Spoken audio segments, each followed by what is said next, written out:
कदाचित् काळिन्दी तट विपिन संगीत करब मुदाभिरीनारी बदन कमला स्वाद मधुप रमा शंभु ब्रह्मा सुरपति गणेशार्चित पद जगन्नाथ स्वामी नयन पथगामी भवतु मे नीलाचल निवासाय नित्याय परमात्मने बलभद्र सुभद्राभ्यां जगन्नाथाय ते नमः नीलाद्रु शंख मध्ये शतदल कमले रत्न सिंहासनस्थं सर्वालंकारयुक्तं नवघन रुचिरं संयुक्तं चाग्रजेन भद्राय वाम भागे रथचरणयुक्तं ब्रह्म रुद्रेन्द्रवन्दं वेदानां सारमिशं स्वजन परिवृतं ब्रह्मदारु स्मरामि।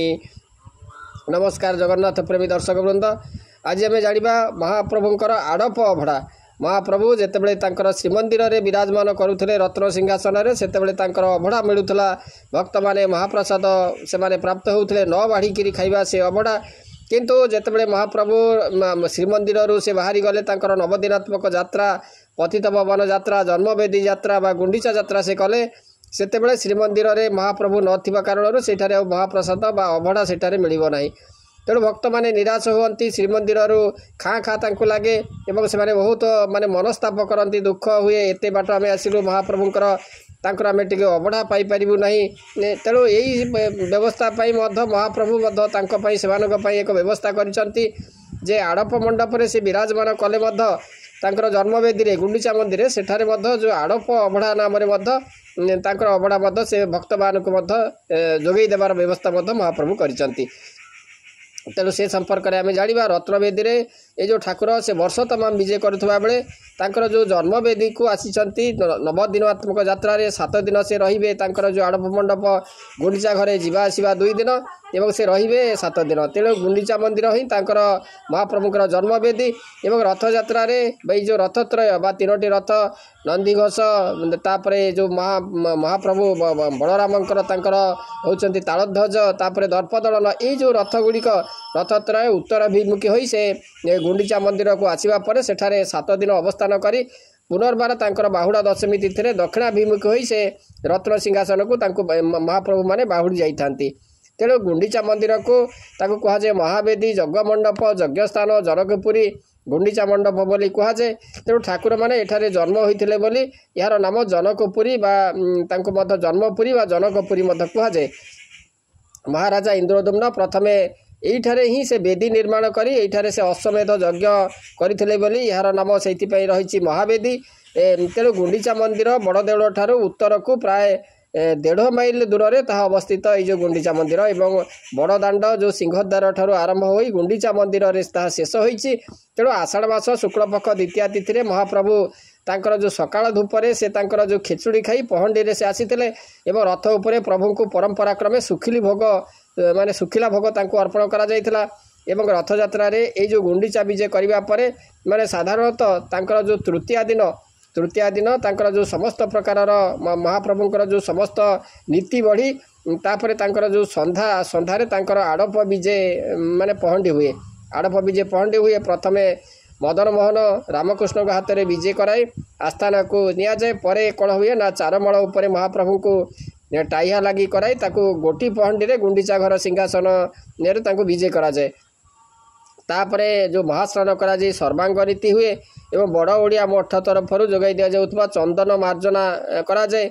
जो 7 दिन गुंडीचा घरे जो चतुर्धामूर्ति अवस्थान करती सही समय तक सेमानकर उपासना रे टिके भी कम होई न थाए एवं श्रीमंदिर रे से जो आडंबर रे थांती सेमिति आडंबर रे रही थांती गुंडीचा घरे से आडंबर तांकर जे भली सेही भली एवं ये जो आड़प अवस्थान काल रे तांकर जो मुख सिंगार करा जाए महाप्रभुंकर एवं विभिन्न प्राकृतिक रंग रे तांकर दत्त महापात्र श्री बलभद्र माने दत्त महापात्र श्री बलभद्र श्री जगन्नाथ एवं देवी सुभद्रा को तांकर जो श्रीमुख सिंगार करिथांती एवं श्रीमंदिर रे 10 वर्ष काल त्रिकाल संध्यारे जगन्नाथ को दर्शन कले जेतिकी पुण्य फल मिले गुंडीचा घरे थरे दर्शन करदेले थरे दर्शन कले सेतिकी पुण्य फल मिले।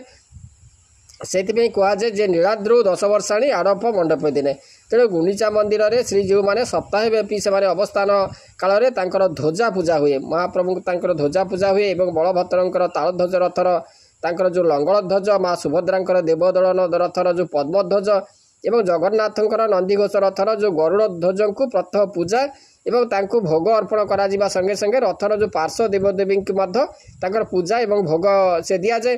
ଏବଂ ରଥରେ କୌଣସି ଅଶୁଭ ପକ୍ଷୀ ବସିଲେ ରଥକୁ ସେଇଥିପାଇଁ ମହାସ୍ନାନ କରାଯାଏ।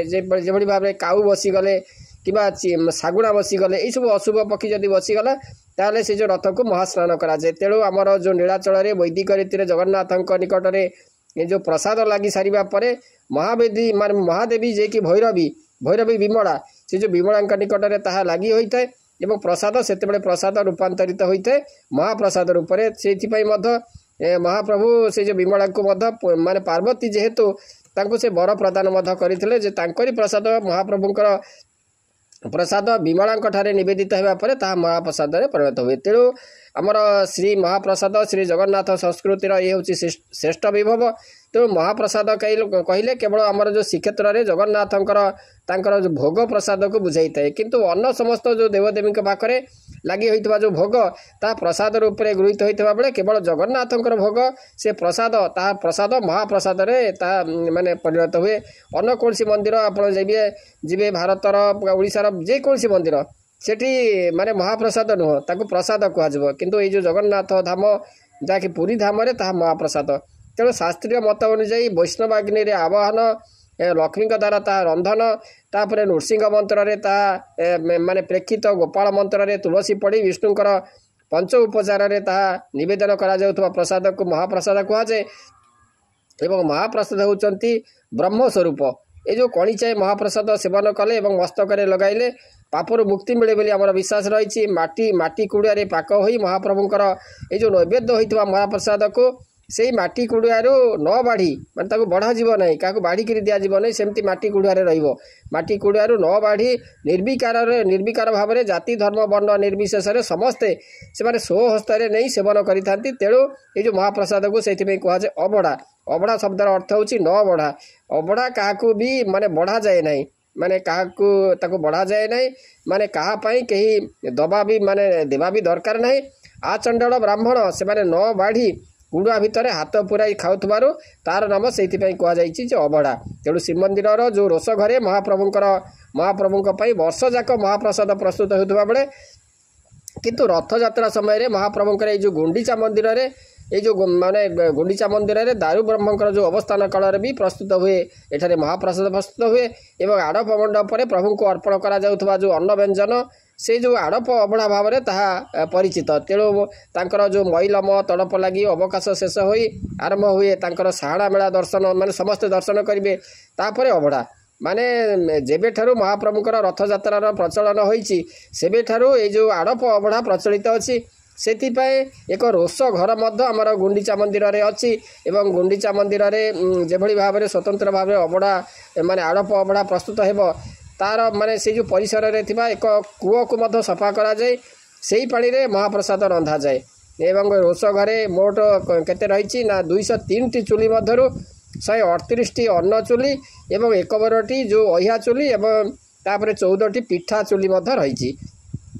ତେଣୁ ଏଇ ଯେଉଁ ଚୁଲି ଗୁଡ଼ିକରେ ଭୋଗ ପ୍ରସ୍ତୁତ ହୋଇସାରିବା ପରେ ତାକୁ ନୀତି ଅନୁସାରେ ଶ୍ରୀଜୀଉମାନଙ୍କୁ ନୈବେଦ୍ୟ ଅର୍ପଣ କରାଯାଇଥାଏ ଏବଂ ଶ୍ରୀଜୀଉଙ୍କ ଉଦ୍ଦେଶ୍ୟରେ ଅନ୍ୟାନ୍ୟ ଭୋଗ ସାମଗ୍ରୀ ଗୁଡ଼ିକ ମଧ୍ୟ ଏଠାରେ ମଧ୍ୟ ପ୍ରସ୍ତୁତ ହୋଇଥାଏ। ଏ ଯେଉଁ ଶଙ୍ଖୁଡ଼ି ମହାପ୍ରସାଦରେ ସେଥିରେ ରହିଥାଏ ଘିଅ ଅନ୍ନ, ତାପରେ କାନିକା ଖେଚୁଡ଼ି ଥାଏ, ତାପରେ ଅଦା ଏବଂ ହେଙ୍ଗୁ ଖେଚୁଡ଼ି ଥାଏ, ଡାଲମା ଥାଏ, ବେସର ମହୁର ଶାଗ ଲାଗି ହୁଏ। ଏସବୁ ମଧ୍ୟ ମହାପ୍ରଭୁଙ୍କୁ ନୈବେଦ୍ୟ ଆକାରରେ ଅର୍ପଣ କରାଯାଏ ମହାପ୍ରସାଦରେ।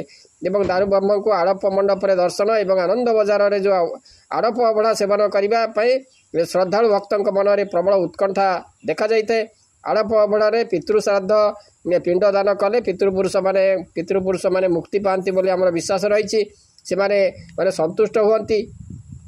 ତେଣୁ ଏଇ ଯେଉଁ ଆଡ଼ପ ଅବଢ଼ାରେ ବ୍ରାହ୍ମଣ ଭୋଜନ ଦେଲେ ଆପଣ ଯଦି ବ୍ରାହ୍ମଣ ଭୋଜନ କରାଇବେ ଆଡ଼ପ ଅବଢ଼ା ଦେଇ ତାହେଲେ ତାହା ମହାପୂର୍ଣ୍ଣ। ଏବଂ ଚତୁର୍ଦ୍ଧାମୂର୍ତ୍ତିଙ୍କୁ ଆଡ଼ପ ମଣ୍ଡପରେ ଦର୍ଶନ, ତାପରେ ଷଠି ଘରୁ ପ୍ରଥମେ ଅବଢ଼ା ସେ ଯେଉଁ ଭାଗରେ ଥିଲେ ମିଳେ, ଜନ୍ମ ମାଟିରେ ଏଇ ଯେଉଁ ଅବଢ଼ା ପାଇଲେ 7 ଜନ୍ମର ପୂର୍ଣ୍ଣ ମିଳେ ବୋଲି ଆମର ବିଶ୍ୱାସ ରହିଛି।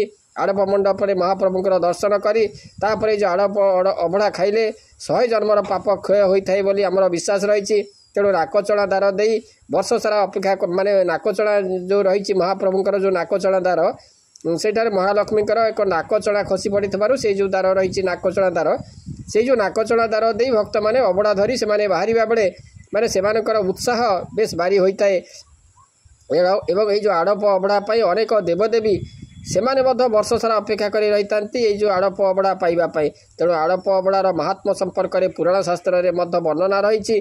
यह अत्यंत पवित्र ये जो आड़प अबड़ा से अत्यंत पवित्र एवं दुर्लभ एवं यह महत् माने बहुत पुण्यदायक।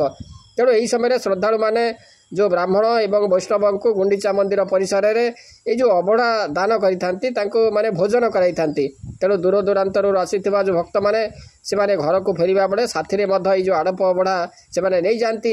एवं तेणु ये जो आड़प अबड़ार बहुत पुण्य रही जहाँकि आपण जगन्नाथ धाम बा जो आमर श्रीमंदिर रे जो अबड़ा पाइबे ताठारु ये जो आड़प अबड़ार महत्व अधिक। कारण गोटे कथा रही जे नीलाद्रु 10 वर्षाणी आड़प मंडप दिने। तेणु 10 वर्ष आप माने जगन्नाथ प्रतिदिन दर्शन करेंगे ताठारु गोटे दिन जो आड़प मंडप जगन्नाथ को दर्शन कले ताठारु अधिक फल आपन को मिल। तेणु से ये जो आड़प अबड़ार महत्व ये जो आमर श्रीमंदिर जो अबड़ा ठारू आहरी अधिक। तेणु ये संपर्क में आपण मैंने जानिले आशा करे जो आलोचनाटी आपण मानक भल लगी आज रोचे कदाचित कालिंदी तट विपिन संगीत करब मुदाभिरी नारी बदन कमला स्वाद मधुप रमा शंभु ब्रह्मा सुरपति गणेशार्चित पद जगन्नाथ स्वामी नयन पथगामी भवतु मे।